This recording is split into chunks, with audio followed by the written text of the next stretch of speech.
Okay, question 5, a standard questionnaire style problem. We're told Mason is doing a survey to find out how many magazines people buy. It says he uses this question in his questionnaire, and it says how many magazines do you buy? 0 to 4, 4 to 8, or 8 to 12. Write down two things wrong with this question.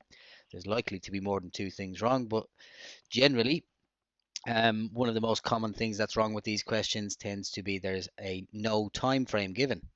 So in other words, how many magazines do you buy? Is he talking about per week, per day, per year, per millennium? Who knows? So there is no time frame given. So that's our first mark.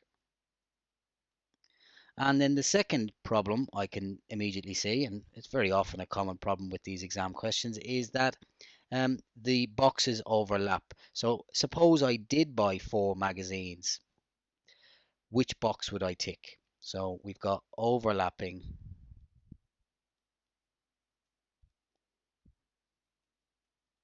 boxes. And I'll give you a third one for free.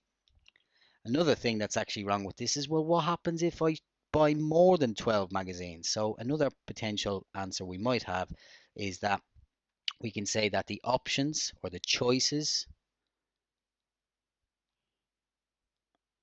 are what we call not, they are not exhaustive. In other words, what that means is I haven't basically um, given a box for every potential outcome. Okay, so the options are not exhaustive. It means it doesn't cover all possible outcomes. Part B, we're asked to write a better question for Mason to use on his questionnaire to find out how many magazines people buy. Well, what I'm going to do is I'm going to take the information that I've just criticized. I'm going to try and improve it. So I'm going to say, how many magazines do you buy? And I'm going to include the time frame this time. How many magazines do you buy? And I'm going to say per month. So I'm going to assume most people buy monthly magazines, some people buy weekly, but I'm just going to say how many magazines do you buy per month? We're going to give some options. So I'm going to say, right, let's give them some boxes. So you could have 0 to 2, or you might have, and now notice when I do my boxes, I'm not going to overlap them. Well, you might buy 3 to 5. We always need to have at least 3 boxes. I'm going to do 4. You might do 6 to 9, and we're going to say more than 9 or over 9. This way, regardless of how many magazines I buy per month, there's always an option for me to pick, and I'm never going to be confused because the boxes don't overlap. And finally, we're told that Mason asks his friends at school to do his questionnaire. It says this may not be a good sample to use. We're asked to give one reason why.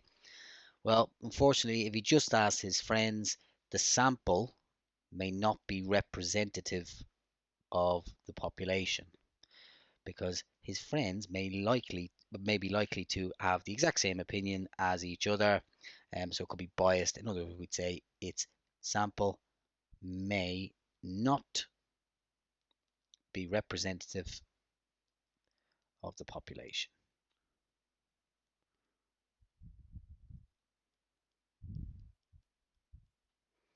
There's potential here. You might get away, but I'm not entirely sure because the mark scheme doesn't say for definite. But you might get away with saying the sample could be too small. He may not have that many friends, our Mason, so the sample may be too small.